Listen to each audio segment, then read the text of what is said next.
Hello, botanists. So this is going to be the last of the just general how a plant works chapters, and then next week we're going to start on how to manipulate those processes to grow plants more effectively. We are going to get to that a little bit today with Fibroboss. Okay, plants need nutrients. You need nutrients. Everybody needs nutrients. Plant mineral nutrients are actually ions. To remember ions from chemistry, yes, they are charged. Because they are missing or giving up an electron. Typically, they have taken an electron. So basically, these plant nutrients are interacting chemically with the soil, with the plant, because they are charged elements. Some have one or more different charges, and a lot of them have different forms. For example, we're going to talk a lot about all of the forms of nitrogen, the ones that plants can and cannot take up. So the main mineral elements found in plants are going to be here. We will talk about them quite a bit.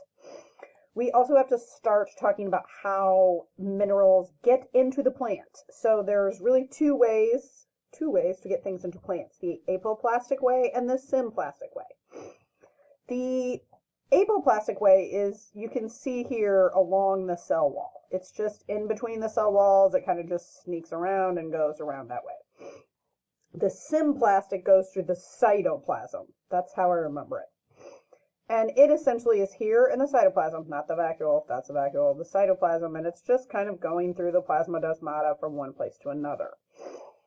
That is the difference between your apoplastic transport and your symplastic transport. So in apoplastic transport, your flow continues up until you get to the endodermis, and there's waxy cells that stop this.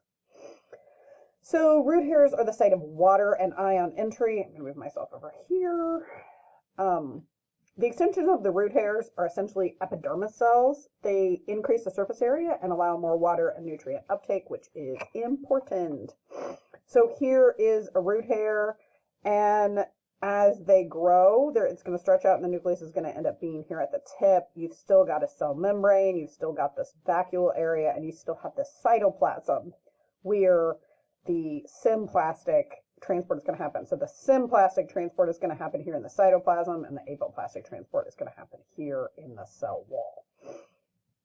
So that's a little bit about the root hairs and how they increase surface area. They also need to constantly be replaced, and this replacement is critical for a healthy plant. Very often when you look at a plant and you end up transplanting it, you will see that its little root hairs are not being replaced. And those root hairs are critical for a healthy, happy plant. Continuous root growth is also necessary for root hair replacement. So that's also why you see the plant start to die when it gets really root bound, because the root hairs don't have anywhere to go and it's not getting enough water, and it's all bad. So make sure your plant has enough space. It can't live in a tiny, tiny pot. It gets root bound, and that makes it sad.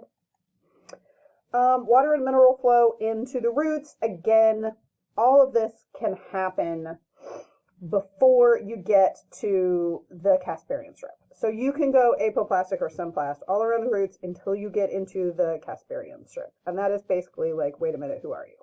Are you a good nutrient? Are you a questionable nutrient? Do you have disease? You know, it's kind of like border security. That's the Casparian strip. Like, let's talk about what you're doing. Plasmalemma is essentially the cell wall. It's this part of the cell wall. But it's essentially the phospholipid bilayer part of the root. So here is another example.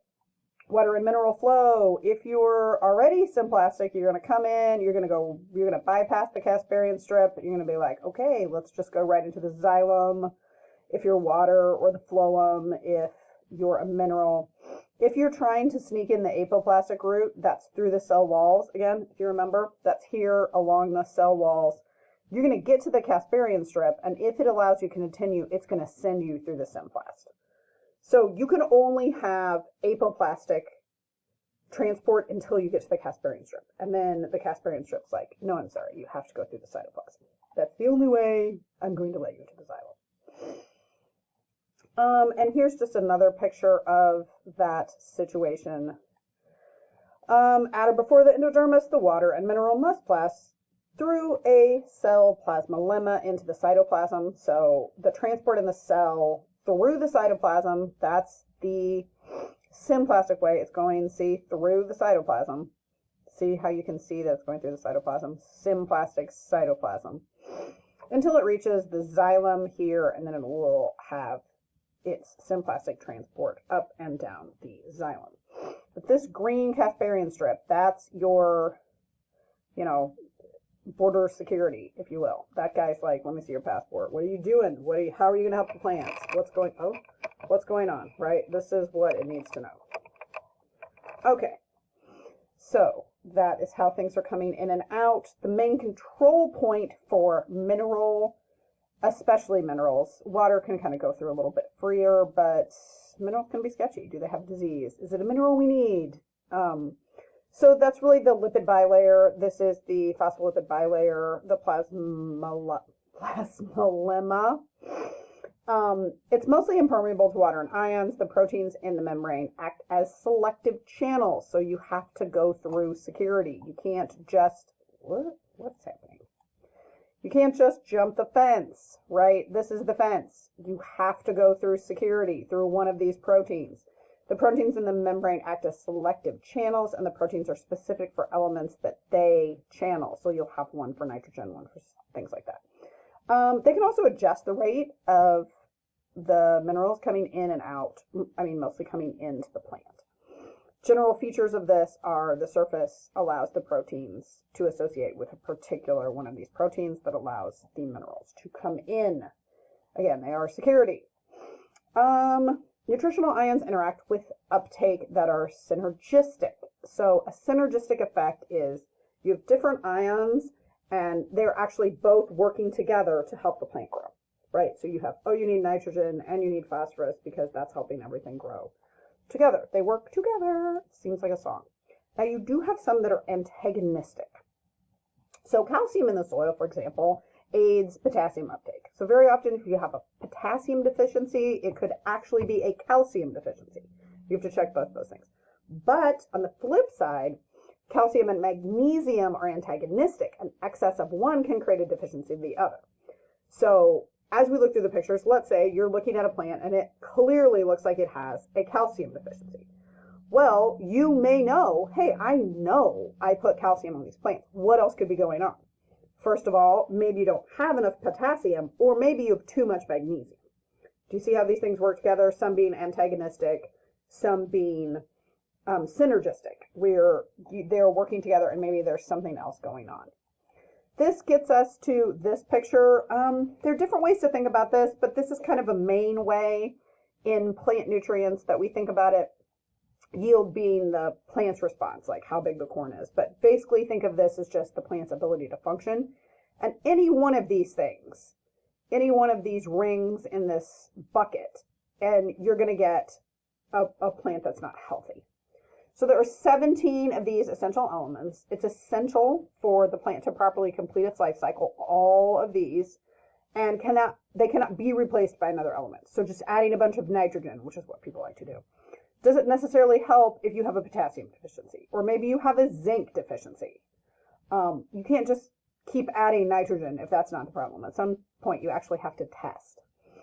So the 17 essential elements, carbon, hydrogen, oxygen, nitrogen, phosphorus, potassium, calcium, magnesium, sulfur, iron, molybdenum, cobalt, boron, zinc, nickel, and chlorine.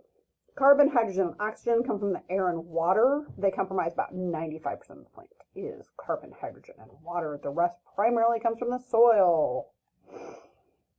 So even though there are 14 mineral elements, the biggest ones that we focus on are NPK.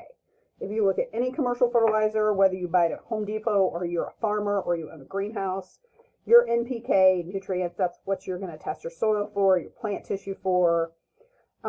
Secondarily, you are also going to test for calcium, magnesium, and sulfur because those are big ones that cause deficiency and cause your plant to not be able to grow. And then if this isn't helping, if you're like, I still don't know what's wrong, I still don't have the correct, there's something still wrong with my plant, then you're going to start looking for these micronutrients. Is something happening that's causing an effect? And these are listed here, essentially telling you what they do, what each one of these magnesium is important in chlorophyll.